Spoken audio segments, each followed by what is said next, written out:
입니다. 시작. 성령이 곧 예수를 광야로 몰아내신지라 광야에서 40일을 계시면서 사탄에게 시험을 받으시며 들 짐승과 함께 계시니 천사들이 후종들더라. 아멘. 지난주는 시험에 대해서, 예수님의 시험에 대해서, 그리고 성도의 시험에 대해서 나누었다면요, 오늘은 조금 더 이걸 할까 말까 하다가 사탄에 대해서 다 알고 있는 내용이기도 하면서도 또 우리 한국교회 교우들이, 성도들이 또 여전히 오해하고 있는 내용이기도 해서 한 번 더 이 말씀을 생각하고 나누면 좋겠다 생각이 들어서요, 본문을 한번 잡아봤습니다. 마가복음 5번째 시간으로 광야에서 40의 날에 그 사탄 아래서 시험을 받으신 예수님이라는 제목으로요. 성령이 예수를 광야로 몰아내셨는데 시험은 누구한테 받았어요? 사탄에게 받았죠. 하나님과 하나님의 영과 예수와 그 사탄이 어떤 그 관계가 있는지, 그 시험을 받았다는 내용이 우리에게 무슨 의미가 되는지 한번 알고 있는 거지만 다시 한번 묵상하면서 나누면서 오늘을 또 되새김질 했으면 좋겠습니다. 광야 40날의 시험이라는 제목 한번 한번 읽어주십시오. 예수님의 광야 40일의 시험은 교회의 40년의 역사를 상징하는 것이라 했습니다. 이스라엘의 광야 40년은 망명에 대한 것이었습니다. 마태복음에는 사탄이 예수님에게 돌이 떡이 되게 성전에서 뛰어내리는 것, 그리고 절하는 것으로 시험하였습니다. 이는 모두 인간 안에 있는 욕망에 대한 시험이었고, 결국 그 끝은 하나님의 자리에 오르고자 하는 선악과 먹은 욕망에 관한 것이었습니다. 이는 40이라는 이 아래의 역사 안에서 모든 인생이 사탄에게 시험을 받는 것을 예표하는 것입니다. 네, 그래서 13절 전반부에 광야에서 40일을 계시면서 사탄에게 시험을 받으시며 인데요, 원문으로 보면 에이미, 엔호, 에레모스가 광야죠. 테사라, 콘타, 이게 40이에요. 헤메라, 이게 날 혹은 뭐 해, 어떤 시간이 있는 어떤 기간, 그 40날이라고 하면 1도 돼요, 헤메라가. 근데 날도 있고요. 40날에 페이라조, 이게 시험이고, 휘포, 호, 사타나스이죠. 직역을 하면 그 광야 안에서, 호 에레모스 N이니까 그 광야 안에서 테사라 콘타 헤메라 40날, 그 다음에 에이미 계시면서, 이게 이제 에이미가 미완료형으로 되어 있으니까 계속 계셨다는 뜻이겠죠. 계시면서, 있으시면서, 그 다음에 그 사탄 아래서가 그 어떻게 되어 있냐면은 휘포, 호, 사타나스거든요. 휘포가 전치사인데요. 제가 썼나요? 안 썼나? 전치사인데 이게 어디 아래서 혹은 어디 밑에, 그러니까 뉘앙스가 좀, 휘포를 썼다는 얘기는 예수님이 높아요, 사탄이 높아요? 이렇게 묻으면 당연히 예수님이 높죠? 그렇잖아요. 근데 그 높으신 예수님이 사탄 휘포 아래에서 사탄 밑에 들어간 거죠. 그러니까 말하면 밑에 들어간 거예요. 휘포라는 전치사가 접두어로 되게 많이 쓰이거든요. 뭐 휘포, 모네에서 뭐 인내 뭐 등등 있는데 어디 아래 들어가는 개념이에요, 휘포가. 그러니까 이 개념 자체가 의도적으로 예수라는 그분이 사타나스, 그 사탄 아래 밑에 의도적으로 계신 거죠. 힘이 약해서가 아니라, 그러니까 예수와 사탄은 힘이 누가 세냐 약하냐 이런 개념이 아니라는 거겠죠. 계속 계시면서 40의 날에 시험을 받았다라고 이제 번역할 수 있습니다. 쉽게 말해 그 사탄 아래서 시험을 받았다라는 것입니다. 이는 사탄의 힘 아래 놓여 있으셨다라는 것으로서 그의 공생의 사역의 전 기간을 포함하는 것이고, 그 사탄의 권세가 언제 무너진 거예요? 십자가에서 무너지고. 그러니까 뭐 그림을 그리면 이게 뭐 적당한 그림일지는 모르겠지만 제가 그림 그리면 항상 부담스럽고 죄송스럽지만 그냥 도표로 그리고 이렇게 사탄의 권세 아래에 있는 거죠. 며칠 동안요? 몇 날? 40날 뭐 하면서 금식하면서 히포라는 이 아래에 영향 아래 있는 거죠. 근데 이 사탄의 권세를 언제 이겼다고 표현해요? 성경이요? 십자가죠. 십자가가 이 역사 안에 딱 세워지면서 기둥이 세워지면서 위로 올라섰다, 나왔다라는 개념이에요. 권세에서 나왔다. 아래의 권세, 위의 권세 이렇게 표현한다면, 그러니까 말하자면 사탄이라는 개념은 하나님이 이 묵시 영원이라는 개념의 아래의 것으로 건네준 차서와 순서와 시간적으로 준 그 모든 것, 지고 그거를 성경은 구약 성경은 이제 뭐라고 이제 메타파하고 있어요? 아래의 것으로 차서와 순서와 시간으로 준 모든 것을 뭐라 그래요? 그걸 율법이라 하고 그것도 뭐라 그래요? 성전이라고도 하는 거죠. 율법과 성전은 유대교에만 있는 게 아니라 모든 종교에 다 있죠. 율법으로서의 경전 혹은 메카로서의 어떤 장소, 그러니까 모든 종교에 다 있죠. 없는 종교가 없죠. 그게 다 그런 거더라고요. 다 주신 거죠. 그게 이제 사탄의 권세 아래 있는 모습이 아닐까라고 한번 생각해 봅니다. 40의 날에 한번 검사님 읽어보십시오. 성경의 모든 수가 언진과 내용을 읽고 있는 40입니다. 특히 40은 하나님의 말씀을 받아 진리로 세워지는 자궁으로서 아래의 세상, 이 땅의 역사를 상징한다 했습니다. 노아의 홍수 사건에도 40주야 비가 내렸고 노아는 40일이 지나서 방주의 창을 열어 하늘의 진리를 보았습니다. 이 홍수의 40이 출애굽한 이스라엘의 역사 속에서는 광야의 40이 되어 40년 동안 하늘에서 떨어지는 만나를 먹는 것입니다. 모세가 시내산에서 40일 동안 하나님의 말씀을 받은 것처럼 엘리야도 40일 동안 광야에 있었고 요나가 니느웨의 복음에 전하는 날수도 40일이었습니다. 40은 이렇게 아래의 세상으로 상징되는 우리의 역사 안에서 성도가 하늘에서 떨어지는 물, 만나 말씀을 받아 그 말씀에 의해서 위의 것으로 거듭나는 시간을 상징합니다. 이렇게 40의 기간과 광야라는 장소를 하나로 연결하면 교회라고 하는 것입니다. 그러니까 교회는 존재와 장소와 시간을 내포하고 있는 하나님의 나라의 개념인 것입니다. 40은 아래의 세상으로 상징되는 우리의 역사 안에서 그 성도가 하늘에서 떨어지는 물 혹은 만나 혹은 계명 말씀을 받아서 40을 넘어가는 거듭나는 것을 예표하고 그 제가 이제 자군이라는 단어로 표현한 거고요. 그래서 그것을 이제 교회라는 단어로 교회를 개별적으로 보면 성도라고 하고요. 그 다음에 장소로 보면은 뭐라 그래요? 광야라고 하고요. 시간으로 보면은 40이라고 하죠. 그래서 그게 이제 그걸 암묵적 하나로 이제 교회라는 개념으로 에클레시아도 교회의 모든 걸 내포하고 있는 건 아니지만 성도의 몸으로서 교회라고 합니다. 아무튼 헬라어 사타나스 있지요. 네. 사탄에게가 사타나스예요. 헬라어가. 이게 원래 헬라어가 아니라 히브리어 사탄이죠. 예.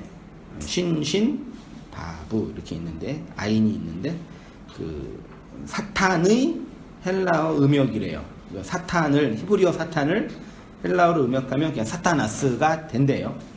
사탄은 일반 명사로 그 헬라어 사전, 히브리어 사전 스트롱 코드 7854번의 사탄이라는 그 명사가 있고요. 7853번인가에는 이 사탄이 동사가 돼서 대적하다라고도 되어 있습니다. 같은 자음인데 모음만 좀 바뀌어서 하나는 동사고 하나는 명사인가. 사탄은 그냥 일반 명사로 뜻이 뭐라고요? 네, 대적자. 그 다음에 동사로 하면 대적하다 혹은 대항하다라는 뜻으로 사용이 됐고요. 동사로 사용될 때는 대적하다, 대항하다는 타동사이기 때문에 반드시 목적어가 나와 있는 거죠. 그러니까 목적어에 따라서 대항하는 것, 대적하는 게 다른 거죠. 그러니까 말하고 싶은 거는 사탄은 그 이만희 씨가 코로나 사탄의 역사라고 말도 안 되는 얘기를 한 것처럼 어떤 우리를 힘들게 하는, 불행하게 하는,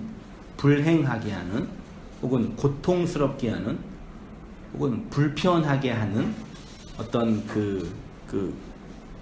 지지난주에 우리 장로님께서 가장 안 좋은 수가 뭐라 그랬죠?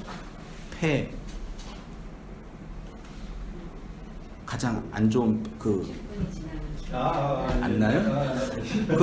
뭐라 그러지? 전 보는 거 뭐라 그러지, 그거를? 명리학인가? 거기서 가장 안 좋은 폐 있잖아요.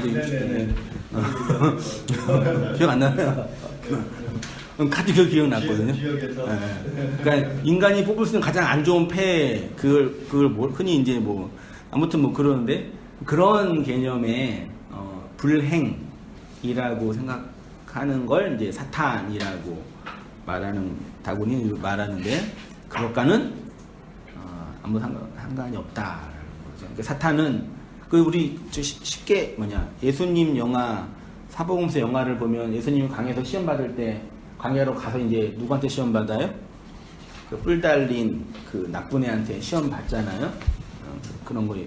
그런 개념의 사탄은 특히 이제 신구약 성경에서 말하는 사탄이라는 거와 아무런 상관이 없다. 근데 우리는 사탄하면 자연스럽게 악의 어떤 세력, 하나님을 대적하는 나쁜 어떤 악령, 이런 귀신이라고 말하는데 그런 것이 아니다. 그쵸? 알고 계시죠? 알고는 있지만 잘 안 다가오시죠? 그게 우리의 문제예요. 말씀을 듣고는 알아는 있는데 실제로 우리를 불행하게 하고 불편하게 하는 어떤 거에 맞닥뜨리게 되면 그게 이제 사탄이 되는 거죠. 시편 보세요. 시편 109편 4절. 나는 사랑하나 저희는 도리어 나를 대적하니 있지요. 요 대적이 뭐라고요? 사탄이에요. 기도하는 나를 대항하는 어떤 세력, 내 영혼을 대적하는 자로 수치와 멸망을 당하게 하시며, 요게 대적이 사탄이에요. 스가랴 3장 1절. 대제사장 여호수아는 여호와의 사자 앞에 섰고, 사단은 있죠. 요거를 다시 번역하면 대적자는 이에요. 구편에 서서 그를 대적하는 것을 여호와께서 내게 보이신지라 이렇게 표현하고 있어요. 그러니까 하나님 입장에서 하나님 반대편에 하나님을 대항하는 자를 사탄이라고 그러고, 또 그 존재의 입장에서 하나님을 대적하는 걸 또 하나님을 사탄이라고 그러는 거죠. 그렇죠? 그러니까 제가 권사님을 대적하고 있으면 권사님 볼 때 저는 뭐예요? 사탄이고, 제가 볼 때 권사님은 사탄인 거죠. 그러니까 사탄이 나쁜 게 아니라 반대편에 대항이라는 단어가 좀 부정적이지만 그냥 반대편에 있는 거, 그러니까 건너편에 있는 거, 그러니까 건너편. 대항은 좀 부정적이니까, 그러니까 반대편에 있는 것. 하나님이라는 초월자가 하늘의 묵시 영혼을 설명하고 가르치기 위해서 건네주는 방식이 반대편으로 이렇게 던지신 거잖아요. 이렇게 던지셨잖아요. 그게 이 땅에서 볼 때는 사탄이 되는 거죠. 그렇죠? 그러니까 사탄은 우리가 문학이나 문명에서 말하는 그런 악의 실체, 귀신, 나를 불행하게 하는 어떤 것과는 아무런 상관이 없는 거죠. 아무런 상관이 없지.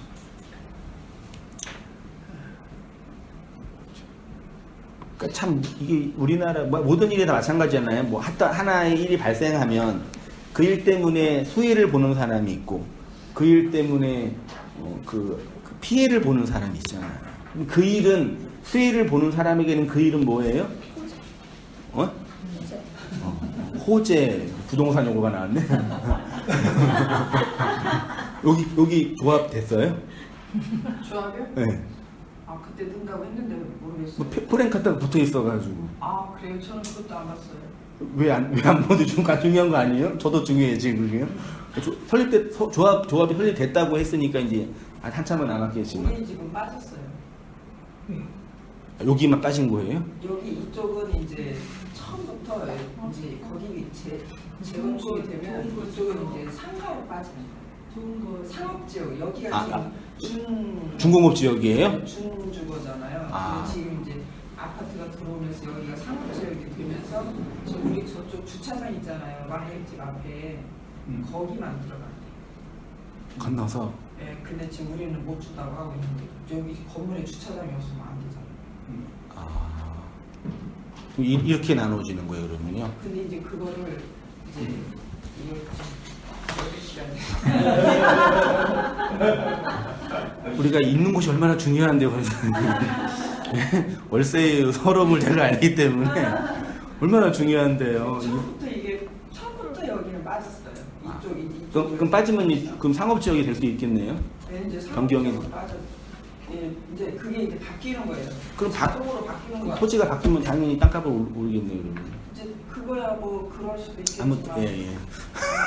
뭐 하다가 땅 얘기했어요? 요즘에 저도 땅에 관심이 많이 생겨가지고 요즘에 저도 뭐 이사를 하네 뭐하네 그래가지고 죽겠어요 아주. 아무튼 뭐 그러는데 뭐 코로나도 이렇게 우리를 불행하게 하는데 또 한쪽에서는 막 그거 가지고 마스크 막 5배 10배 팔아 뭐 드시는 또 분들도 계시고 또 이걸로 또 요즘 온라인 사업체는 막 그 인원 충원해라 돈 많이 번다고 난리도 호재가 된 거예요 그분들. 그 현상은 다 도덕적이거나 윤리적으로 판단할 문제가 아닌 거죠. 이 병균도 심지어 물론 사람을 아프게 하고 병들게 하고 죽게 하는 건 우리를 고통스럽게 하는 거지만 그거는 선악이나 윤리와 도덕의 문제가 아닌 거죠. 혹시 알아요? 그 제약회사가 병원균을 만들어서 뿌렸을지? 제가 너무 벌렁 까졌나요? 그러면 대박 나는 거잖아요. 부셔서 약 만들어서 뿌리면 그런 일은 아니겠죠. 근데 그런 일도 있긴 있었잖아요, 실제로요. 이 세상은 우리 입장에서는 불행이고 비윤리고 악이지 그 자체로는 선악의 문제가 사실 아닌 거죠. 사탄도 그런 문제가 아니에요. 그러니까 역사를 살면서 우리가 그런 윤리적 판단을 해야 할 필요가 있지만 그것이 우리의 존재를 규정해서는 안 된다라고 말하고 싶어요. 되게 중요한 부분이거든요. 그러면 이제 성경에서 말하는 그 사탄은 우리가 흔히 말하는 윤리와 도덕의 어떤 그런 가치가 아니라면 뭐냐? 그게 중요하겠죠. 그 얘기를 눈과 귀를 막는 자 사탄 이렇게 한번 장로님 보십시오. 눈과 귀를 막는 자 사탄. 구약시대 이스라엘의 눈과 귀를 막았던 자들은 누구라고 합니까? 그들로 하여금 하나님의 은혜와 은총, 그 진리를 알지 못하게 막고 있는 자들을 누구라고 하였습니까? 그것을 율법과 성전이라고 합니다. 구약의 이스라엘은 하나님의 아래 것으로 건네주신 그 성전과 그 율법을 자신의 육체로 섬겼고 자신들의 행위로 지키려고 했습니다. 이렇게 자신의 육체로 섬기고 지키려고 했던 것이기 때문에 오히려 그 율법과 성전 안에 갇혀있는 신세가 된 것입니다. 하나님이 그들에게 성경과 율법을 주신 목적과 그 용도가 있습니다. 그것은 당신이 아래 것으로 건네주신 그것을 통해 진리로 똑바로 살아가는 것이었습니다. 그런데 오히려 하나님이 진리를 알라고 주신 눈에 보이고 형상과 모양으로 나타내어준 진리의 오형이 오히려 그들의 눈과 귀를 막았다고 합니다. 이렇게 이스라엘의 눈과 귀를 막아 그 진리를 보지 못하게 하는 것을 사탄이라고 합니다. 그래서 바울은 이 세상 사람들이 그리스도를 믿지 못하는 이유가 바로 세상의 신이 그리스도의 영광의 복음의 광채가 그 안으로 비치지 않게 그들의 눈을 가리고 있다고 하는 것입니다. 네, 그래서 그 하나님이 구약에서 사탄은 결론으로 말하면요, 그 성전과 그 율법인 거죠. 그 안에 있으면 볼게요. 창세기 3장 1절 본문 보이시죠? 그런데 뱀은 여호와 하나님이 지으신 들 짐승 중에 가장 간교하니라. 뱀이 여자에게 물어 이르되 하나님이 참으로 너희에게 동산 모든 나무의 열매를 먹지 말라 하시더냐. 여자가 뱀에게 말하되 동산 나무의 열매를 우리가 먹을 수 있으나 여호와 하나님이 여자에게 이르되 내가 어찌하여 이렇게 하였느냐. 여자가 이르되 뱀이 나를 깨므로 내가 먹었나이다. 되었죠. 그런데 일반 명사로 대적자를 뜻하는 사탄을 하나님이 무엇으로 표현했냐면 뱀, 나하시로 표현을 했어요. 그래서 구약 성경에서 뱀 하면 사탄이라고 하고 사탄 하면 뱀이라는 공식이 생기게 된 것이죠. 성경에서 하나님을 대적하는 세력을 뱀으로 묘사하고 있잖아요. 요 뱀이 하나님의 진리를 보지 못하게 가리고 있다고 하죠. 요한계시록에 가면 뱀, 특히 옛뱀이라고 하는 그 존재가 불과 유황 못에 들어간다고 하는데 하나님이 반대편으로 건네주신 율법과 성전 안에 갇혀있는 그 상태가 불과 유황이라고 하죠. 그래서 고대 시대부터 뱀 하면 율법, 성전, 뱀이 뜻하는 게 뭐예요? 뱀 하면은 뭘 상징해? 뭐 탐욕, 요것도 상징하지만 또 뭐가 있어요? 뭐처럼 지혜로우라고 그러셨어요? 뱀처럼 지혜로우니까 고대 시대 때 뱀은 지혜의 동물이었어요. 그 간교라는 개념 자체가 지혜라는 개념도 내포되어 있거든요. 그러니까 그 성전 자체가 하나님의 지혜잖아요. 이 세상 지혜가 아니라 하나님의 지혜고, 그리고 율법도 뭐예요? 지혜잖아요. 토브라는 개념 자체가요. 그 뱀으로, 그 고대 시대부터 모든 이집트의 파라오도 머리에 뭐가 달려 있어요? 뱀 달려 있잖아요. 신적인 거. 그래서 요한계시록에 가면 옛뱀이 불과 유황무채 들어간다는 것이 나옵니다. 또 그들을 미혹하는 마귀가 불과 유황무채 던져지니 거기는 그 짐승과 거짓 선지자도 있어 세세토록 밤낮 괴로움을 받으리라. 요거를 이렇게 번역하면 어떨까 생각이 드는데요. 그러니까 어디에 던져진다라는 얘기는 여기 상태가 좋다는 얘기예요? 던져진 상태가 나쁘다는 얘기예요? 그러니까 어디에 너는 이제 나쁘면 던져져. 거기는 평생 동안 고생할 거야. 그러면 여기가 좋다는 얘기, 나쁘다는 얘기예요? 좋다는 얘기잖아요. 그런 개념일까요? 너 지금 파는 거 보니까 나중에 더 안 좋은 데 가? 이 개념으로 성경이 있는 거냐고요. 이해 안 되세요? 되시죠? 그러니까 요런 본문을 보면서 지금 너희의 상태는 도덕적으로 지금 판단할 가치는 아닌데 하는 거 봐서 못됐네? 그러면 더 나쁜 데 갈게. 이 개념이에요. 그 개념이 정확하게 불교에 있는 팔렬지옥 개념이에요. 그러니까 지금 상태는 윤리적으로 좀 나은 상태, 도덕적으로 선한 상태, 중립적인 상태라고 하고 어떤 판단에 의해서 네가 더 안 좋으면 일로 떨어져. 그러니까 여기서 잘해야 돼. 이런 개념이 이 개념이냐고요. 아니죠. 다 그렇게 이해하죠. 맞잖아요. 저는 뭐 얼마 안 살지만 살면 살수록 어떤 느낌이 드냐면 내가 살고 있는 이 세상이 밤낮도록 괴로움을 당하는 지옥 아니에요? 물론 여기가 좀 좋게 좀 개발되면 천국이 될 수도 있겠지만 아니 우리가 살고 있는, 물론 즐거워하고 행복할 때도 있지만 이 세상이 내가 영원히 살고 이게 있을 만한 그런 이게 파라디아스라는 게 점점점 이렇게 적응이 안 되는, 이게 이해가 받아들이지 않는 것처럼 전 느껴져요. 제가 힘들건 어렵기 때문에 문제가 아니라, 맞잖아요. 그러니까 이 개념은 지금 너희의 상태는 중립의 상태인데 말 제대로 안 들으면은 나쁜 데 떨어져, 이런 개념이 아니라 어떤 개념이냐면 여기에서 못 나와, 그 개념이죠. 네가 있는 곳이 지옥이거든. 네, 그러면 거기에서 못 나오는 거야. 그 개념인 거죠. 그러니까 사탄의 권세 아래 놓여있는 이 세상, 율법과 성전의 겉으로 포장된 이 세상이 바로 사탄의 권세 안에 있는 이 불못 아닌가요? 불과 유황이 떨어지는. 맨날 코로나 받으면서 여기가 지옥인 걸 모르잖아요, 사람들은요. 항상 누가 그러는데 이런 뭐 사스, 뭐 에볼라, 뭐 이런 질병이 매년 생긴다 그러더라고요, 이제. 올해 지나가면 내년에 뭐 생길 수 있다고 그러더라고요. 어떤 의학 전문가가 얘기하는 게. 계속 우리가 살고 있는 세상은 눈으로 볼 때는 더 좋아지는 것처럼 보이지만 실제로 내용으로 보면은 더 이렇게 힘든 곳이라는 게 인식이 돼요. 저희 느끼기에는. 어떻게 인생을 더 많이 사실 우리 선배님들은 어떠세요? 아니에요, 목사님. 아직 목사님이 젊어서 몰라서 그런 거예요. 여기 살만해요. 그러세요? 안 살고 싶어.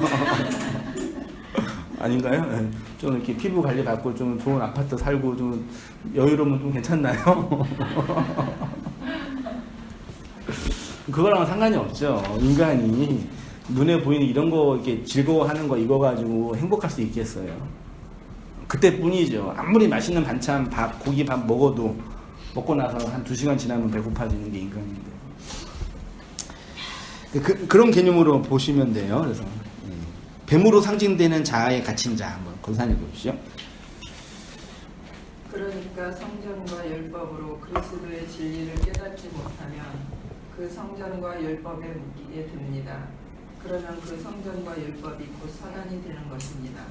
다른 말로 그 성전과 율법이 곧 뱀이 되는 것입니다. 그런데 이 땅에 내가 성전이고 내가 율법이다 라고 하신 분이 누구입니까? 예수님입니다. 그래서 그 예수를 통해 그 예수의 희생 십자가를 통해 그리스도의 은혜를 알지 못하면 그 예수는 나에게 사단이 되는 것입니다. 뱀이 된다는 것입니다.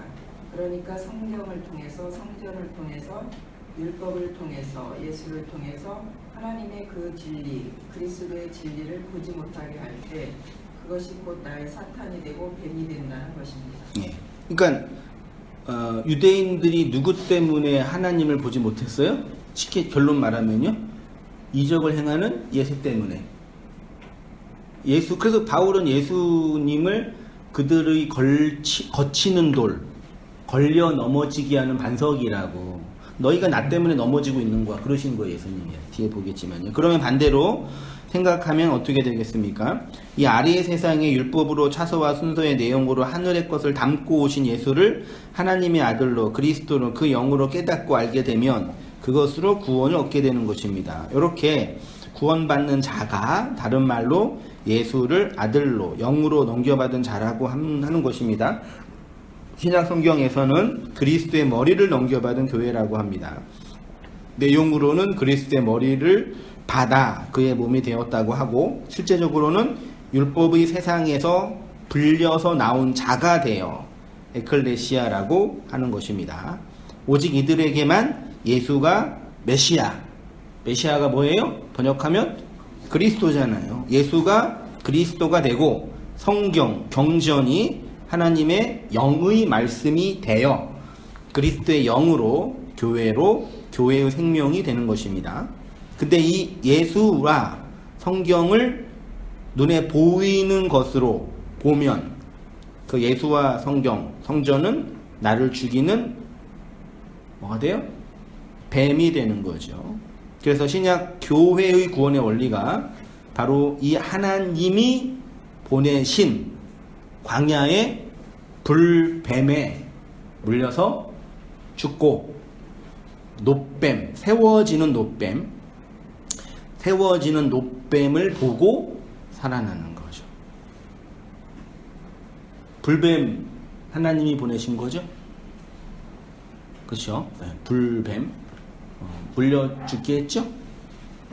노뱀은 불뱀의 내용인 거죠. 그렇죠. 그래서 김 목사님은 불뱀의 뱀독의 해독제는 독에서 나온다, 뭐 그런 얘기 하셨잖아요. 하나님을, 그러니까 물려서 죽어 있는 그 상태가 하나님을 대적자로 보고 있는 상태인 거죠. 이 아래 세상에 있는 모든 사람이 다 하나님을 이렇게 대적하고 있는 거죠. 하나님을 대항하고 있는 거죠. 하나님 반대편에 서 있는 거죠. 사탄의 권세 아래 놓여 있는 거죠. 네, 그 상태입니다. 불뱀에 물려 죽은 자, 우리 조금 살펴보십시오. 그런데 예수를 사단으로 뱀으로 만들어 그 예수에 걸려 넘어지면 예수를 불뱀으로 만드는 것이고 그 반대편에 뱀에 물려 저주를 받는 자가 되는 것입니다. 그들이 바로 성경에서 예수님을 대적했던 바리새인으로 율법자애들인 것입니다. 우리는 율법주의를 너무 좁은 의미로만 이해하고 있습니다. 율법주의는 단순히 율법을 지킴으로 구원을 얻을 수 있다는 구원관을 가지고 있는 자들만이 아니라 이러한 구원의 가능성이 자신 안에 있다고 믿는 자들입니다. 다시 말해서 하나님이 아래 것으로 주신 그 율법 혹은 성전을 통해서 하나님의 자리에 올라보겠다고 라는 선악과의 욕망을 품고 있는 모든 인생들의 내적 상태가 곧 율법주의입니다. 네, 죄송합니다. 그래서 그 구약 성경에서 하나님이 주신 돌과 성으로 높이 쌓아서 하늘에 올라가겠다 한 사람들이 바벨탑 사건이잖아요. 그들이 쌓은 건 결국은 뭐예요? 그 성전이에요. 실제로 고대 유물 보면 바벨로니아 성전 개념이 있잖아요. 그 성전 쌓은 거예요. 성전은 위에서 아래로 떨어지는 건데 인간들이 아래의 것으로 쌓아서 올라가겠다는 심보인 거죠. 제가 볼게요. 예수는 이들을 걸려 넘어지게 하는 걸림돌입니다. 그래서 사도 바울도 예수를 진리로 보지 못하면 그 예수가 오히려 거치는 돌이 된다고 했습니다. 그래서 주님은 그렇게 당신을 뱀으로 만드는 자들에게 너희가 나를 뱀으로 보고 있으니 너희가 뭐다? 뱀이다. 너희가 뱀의 자식들이다. 그런 거죠. 그것이 너희가 하나님을 뱀으로 알고 있다라는 것이고, 너희는 뱀의 자식, 심지어 독사의 자식, 새끼라고 싸우신 거죠. 마태복음 23장 27절 화 있을진저 외식하는 서기관들과 바리새인들이여 회칠한 무덤 같으니 겉으로는 아름답게 보이나 그 안에는 죽은 사람의 뼈와 모든 더러운 것이 가득하도다. 이게 키브롯 핫다와잖아요. 탐욕낸 백성들의 무덤이잖아요. 그거를 예쁘게 포장만 했다고 하는 거죠. 이와 같이 너희도 겉으로는 사람에게 옳게 보이되 안으로는 외식과 불법이 가득하도다. 29절 화 있을진저 외식하는 서기관들과 바리새인들이여 너희는 선지자들의 무덤을 만들고 의인들의 비석을 꾸미며 이르되 넘어가 33절 뱀들아 독사의 새끼들아 너희가 어찌 지옥의 판결을 이 아래의 세상에서 있는 그 현실의 판결을 피할 수 있겠느냐. 다시 번역하면 뱀들아 독사의 새끼들아 너희는 여기에서 못 나온다. 여기 아래에서 못 나온다. 이렇게 표현하신 거죠. 나 우리 한번 목사님 보여주시죠. 독사의 새끼들아. 독사입니다. 죄송합니다. 이런 오타. 독사의 새끼들아. 오타. 죄송합니다. 바리새인들을 향해서 뱀의 아들, 독사의 아들이라고 합니다. 너희 앞에 있는 내가 말하는 율법으로 설명하는 성전으로 왔는데 이런 나를 통해 하늘의 그 진리를 보지 못하고 있다는 것입니다. 그러니까 율법을 율법으로 보고 성전을 성전으로 보고 있는 자들이 바로 뱀의 자손이라는 것입니다. 그러니까 너희들이 바로 하나님을 뱀으로 사단으로 믿고 있다고 하시는 것입니다. 이렇게 바리새인들은 예수님을 사단으로 보았습니다. 예수를 보면서 우리의 대적자라고 하였습니다. 예수를 진리로 보지 못하니까 그 예수를 뭐라고 불렀습니까? 바알세불 사탄이라고 불렀습니다. 예수께서 한 말 못하게 하는 귀신을 쫓아내시니 그 개역성경 이전 성경에서는 말 못하게 하는을 뭐라고 번역했냐면 벙어리라고 번역했어요. 벙어리 귀신이라고. 귀신이 그게 오히려 더 그게 더 다가오죠. 근데 벙어리라는 자체가 이제 장애인이라는 비하이기 때문에 안 쓰는 건데 다가오는 표현에서는 벙어리 귀신. 벙어리 귀신이 있나요? 귀신이 나감에 말 못하는 사람이 말하는지라 무리들이 놀랍게 여겼으나 그 중에 더러는 말하기를 그가 귀신의 왕 바알세불을 힘입어 귀신을 쫓아낸다고 하고 또 더러는 예수를 시험하여 하늘로부터 오는 표적을 구하니 예수께서 그들의 생각을 아시고 이르시되 스스로 분쟁하는 나라마다 황폐하여지며 스스로 분쟁하는 집이 무너지느니라.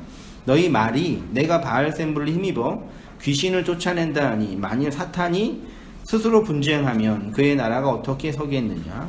내가 바알세불을 힘입어 귀신을 쫓아내면 너희 아들들은 누구를 힘입어 쫓아내느니라. 그러므로 그들이 너희의 재판관이 되리라. 그러나 내가 만일 하나님의 손을 힘입어 귀신을 쫓아낸다면 하나님의 나라가 이미 너희 중에 너희에게 임하였느니라. 14절 다시 보시면요, 제가 줄까지 쳐드렸는데 말 못하게 하느니요, 벙어리라고 번역된 단어가 벙어리 뜻도 있지만요, 귀머거리 뜻도 있어요. 그러니까 코포스라는 단어인데 우리나라 말에 벙어리와 귀머거리는 같은 뜻인가요? 다른 뜻인가요? 원래 벙어리는 듣지는 못해서 벙어리죠. 그렇죠. 우리나라 말 자체도 그런 뜻이 있는지는 제가 이거는 못 봤는데, 그러니까 벙어리라는 병은 없죠, 사실은요. 그렇죠. 그러니까 귀에 문제가 생기면 말을 못하죠. 뭐 혀가 잘라지지 않는 이상은 그 벙어리라는 그런 병은 사실 없는 거예요. 그러니까 귀머거리의 현상이 벙어리인 거죠. 그러니까 듣지 못하는 병인 거죠. 그러니까 다시 번역하면 듣지 못하게 하는 귀신인 거죠. 예수님이 쫓아낸 귀신은 말 못하게 하는 귀신은 현상이고 내용으로 보면은 듣지 못하게 하는 귀신이 있죠. 아까 제가 사단은 뭐 한다 그랬어요? 아래의 세상에 눈에 보이는 율법과 성전 안에 묶이게 한다 그랬잖아요. 거기 안에 갇혀있게 한다 그랬죠. 그래서 그 너머에 있는, 그걸 통해 보라고 그 너머에 있는 것들을 보지 못하게 한다 그랬죠. 보지 못하는 본질은 그 안에 있는 나의 욕망, 선악과 먹은 이라고 표현되는 나의 그 에피투미아라는 그 탐욕, 탐심의 그 욕망이 나를 보지 못하게 하는 거죠. 그렇죠? 그래서 흔히 이제 뭐 신천지나 이런 말도 안 되는 사이비 이단에 빠져 있는 사람들의 요즘에 그게 이제 유행해서도 그 한국의 이단 계보를 공부할까 시대가 시대인 만큼 다 계보가 있어요. 그러니까 이만희는 그 계보에서 밀려난 사람이죠, 사실은요. 처음에 이제 이용준하는 신비주의부터 해가지고 쭉 나와, 진짜요. 그걸 공부해야 할 그런 역사니까 공부할 필요도 있겠지만 그걸 굳이 할 필요는 있겠냐. 아무튼 근데 그런 이단 사입에 빠져있는 분들의 심리를 보면 딱 이 심리, 그 안에 매몰되고 함몰돼 있죠. 그래서 전제가 뭐예요? 그 사이비 집단의 전제가 그 대중들을 모아하는 과정이 있어요? 진리를 못 듣게 하는. 교육이라는 좋은 말이 아니라 세뇌의 과정이 있잖아요. 딱 북한의 그 1인 체제도 그 세뇌의 과정이고, 딱 그 세뇌를 해서 이 안에 함몰되게 하는 거죠.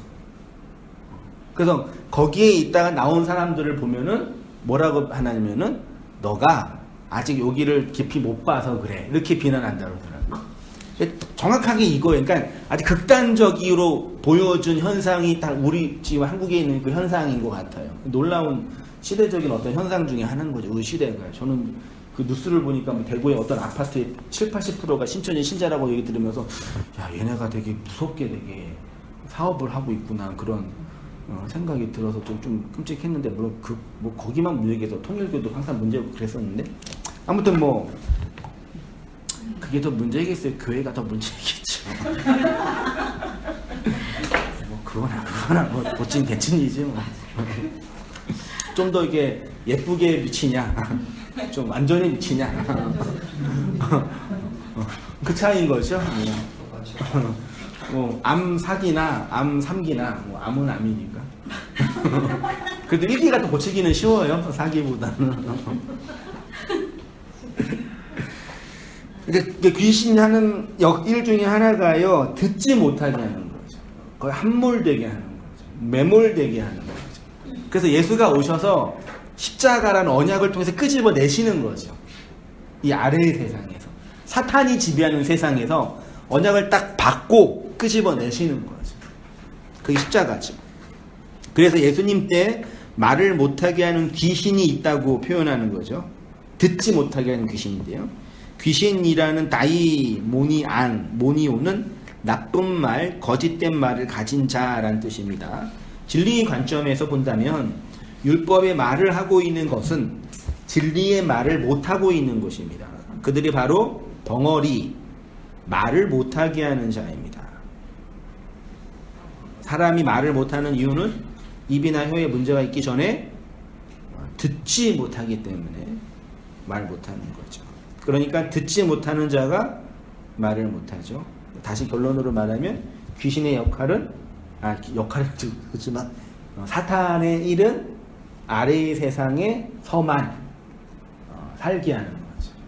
그래서 저는 가끔 이렇게 성경뿐만 아니라 성경의 경전이나 신학자들 뿐만 아니라 오히려 이런 인문학이나 작가적 그런 상상력이 뛰어난 분들의 그런 글을 보면은 이 세상을 유토피아로 보지 않고 디스토피아로 보는 세계관 속에서 그 안에서 인간이 고통받고 사랑하고 하는 그런 어떤 문학이나 영화를 보면 그 진짜 그 선지자적인 어떤 그런 마음이 들어요.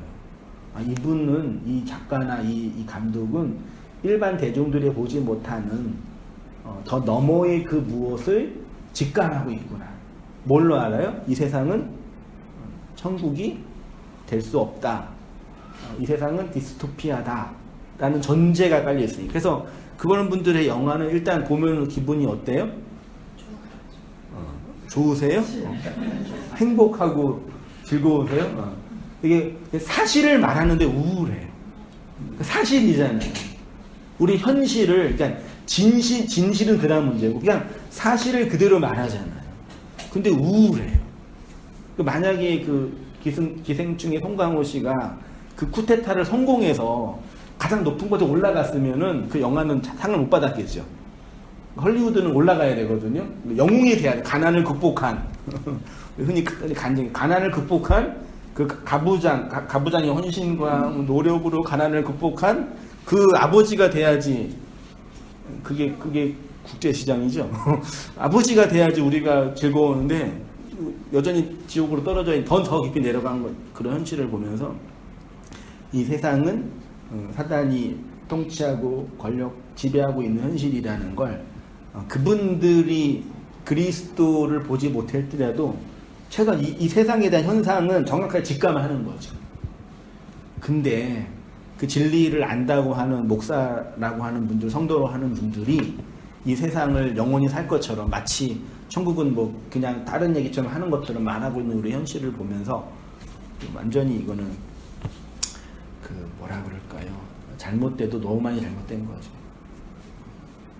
초대교회 성도들의 기본적인 세계관, 물론 이제 종말론적인 세계관도 강했었지만 그런 이 역사 현실에 대한 이 부정, 사탄이 지배한 이 세상에 대한 부정이 강한 거죠. 듣지 못하게 합니다. 율법이 성전 안에서 제가 볼게요. 그런데 주님이 지금 말 못하는 자를 고쳐준 장소가 성전 마당입니다. 예수님이 제자들과 대중들에게 하나님의 말씀을 강론하신 장소는 두 개뿐이 없어요. 거의 대부분요. 산이나 성전 마당이죠. 산에서 뭐 하셨어요? 산상수훈. 성전 마당에서는 마태복음 23장 이하에 있는 종말론 강론, 이것도 되게 중요한 강론이거든요. 종말론 강론을 하신 거죠. 되게 예수님의 중요한 그 구약 강론이에요. 산상수훈과 함께 같이 봐야 할 게 또 종말론 강론이거든요. 지금 시대에 필요한 말씀 중에 하나겠죠. 그러니까 예수님은 성전 안에서 그 성전이 무엇인지를 산에서, 성전에서 예수님이 깔고 앉으면서 여기가 뭔지를 설명하신 거죠.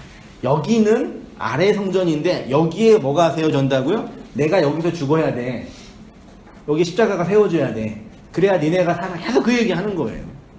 근데 유대주의자들은 제가 지금 이 성전을 부정하고 있네? 요 산을 부정하고 있네? 그래서 바알세불이라고 비난하는 거죠. 이렇게 말씀을 가르치신 것은 귀신 들려 말 못하는 자, 즉 기먹은 자를 고치신 것입니다. 주님은 그 성전에서 율법과 성전을 진리로 가르치시고 해석해 주셨습니다. 우리 이어서 장모님 귀신의 왕을 힘입어 그러자 바리새인들의 방증이 어떻게 나타났습니까? 그렇게 진리를 전하는 예수를 바알세불 즉 사단이라고 부른 것입니다. 바알세불은 바알과 제법의 합성어입니다. 바알이란 일반 명사로 남편, 지인이란 뜻입니다. 제법이란 날개로 나는 새나 곤충을 의미합니다. 구약에서 성전은 하늘을 나는 새로 상징되었습니다. 눈에 보이는 성전의 내용, 즉 하나님의 용서와 사랑과 그 마음을 속죄의 영광을 통해서 안 자는 그 성전을 통해서 구원을 받지만 그 껍데기 성전, 눈에 보이는 그 성전을 육체로 열심히 섬기면 그 성전이 그에게 바알세불이 되는 것입니다.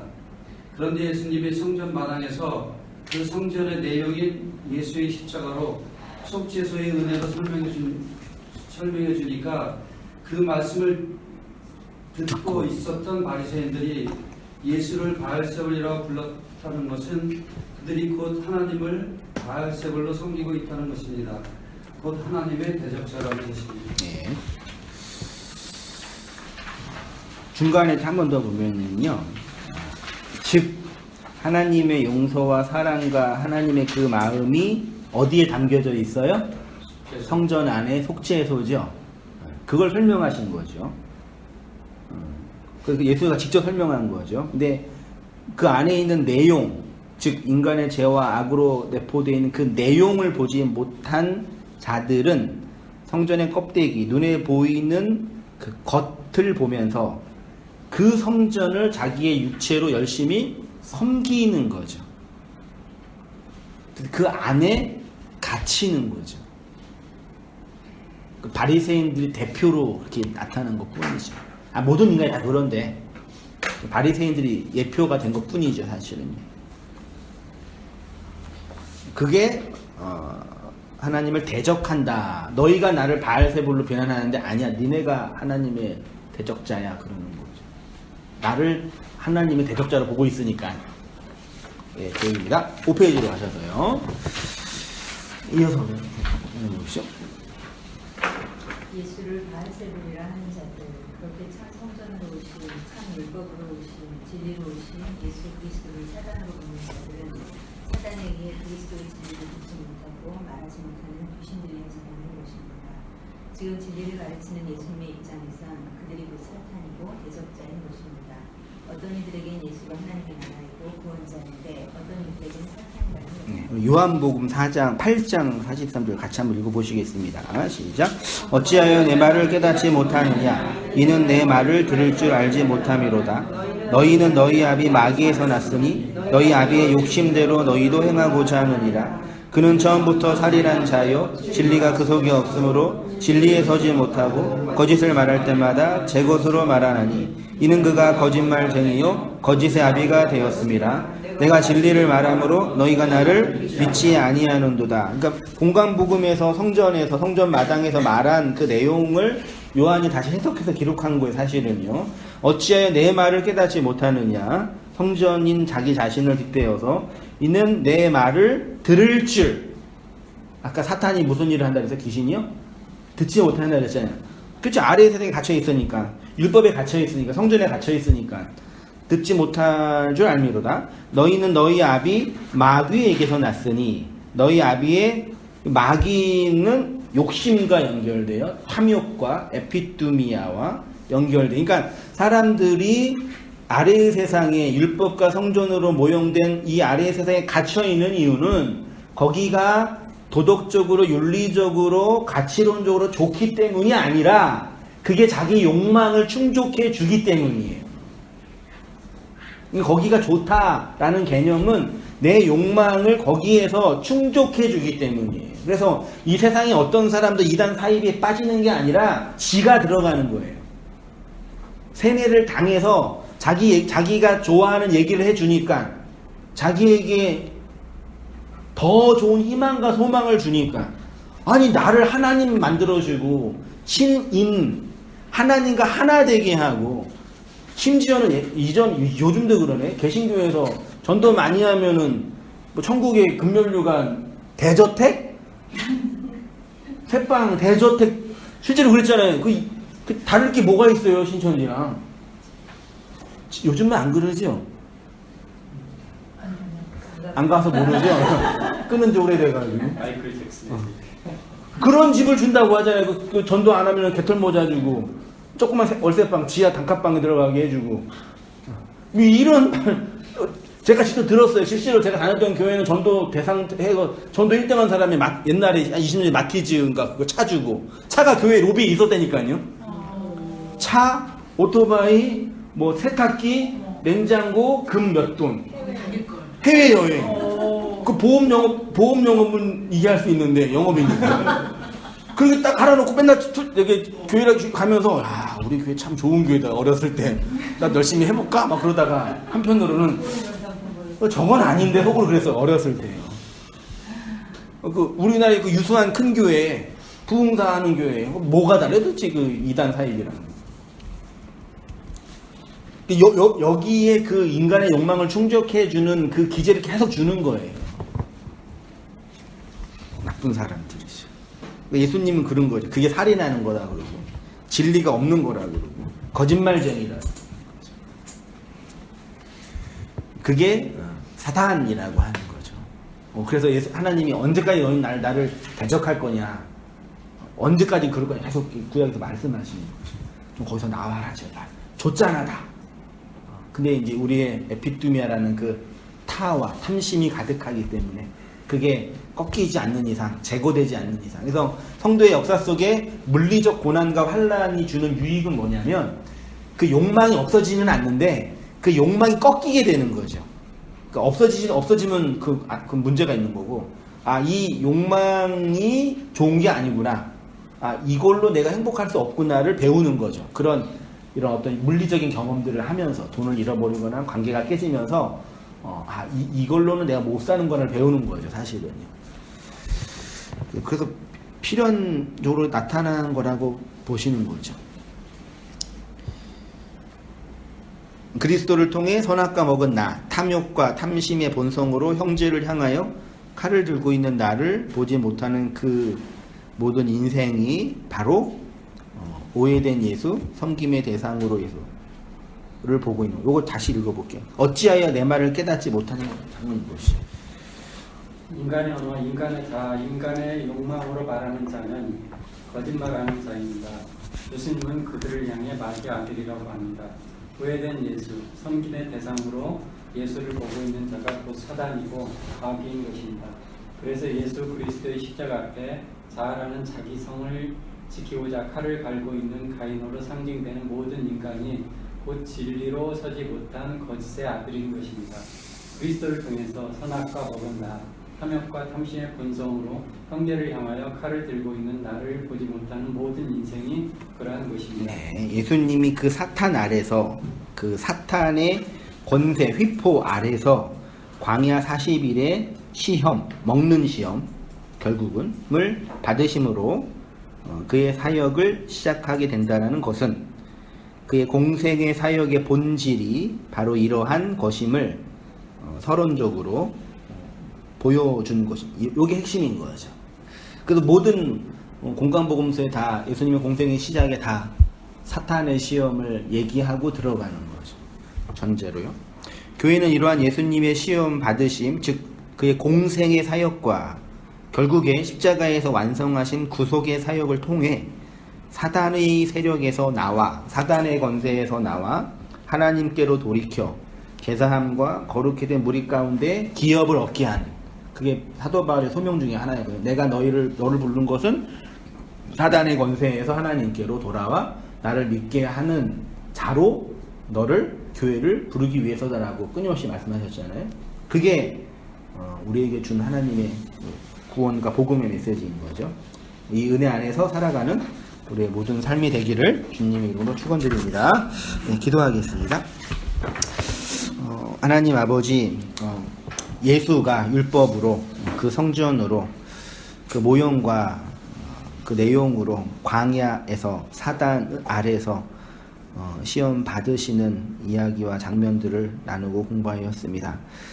40이라는 우리의 역사와 인생 속에서 하늘에서 떨어지는 그 만나, 그 물, 그 말씀들을 먹고 욕망낸 자의 무덤으로 죽고 그리스도의 십자가로 살아나는 그 은혜의 현실을 배우고 그것들을 깨달아서 하나님의 그 마음과 은혜를 담은 자로 오롯이 세워져 가도록 주님 인도해 주시고 은혜 내려 주시옵소서. 그 말을 더 선명하고 분명하게 듣게 하여 주시고 들려진 말이 마음에서 되새겨지고 끊임없이 묵상되어져서 우리의 삶으로, 우리의 언어로, 우리의 눈빛으로, 우리의 존재로 흘러나와서 이 아래의 세상을 뛰어넘는 하나님의 영혼의 사랑과 은혜를 담고 살아가는 저희 모든 삶들 다 되어지도록 아버지 인도해 주시고 은혜 내려 주시옵소서. 이제는 우리 주 예수 그리스도의 은혜와 하나님 아버지의 크신 사랑과 성령의 교통하심이 우리 사랑하는 모든 성도님들의 삶 속에 지금부터 영원까지 함께 있을지어다. 아멘. 고맙습니다.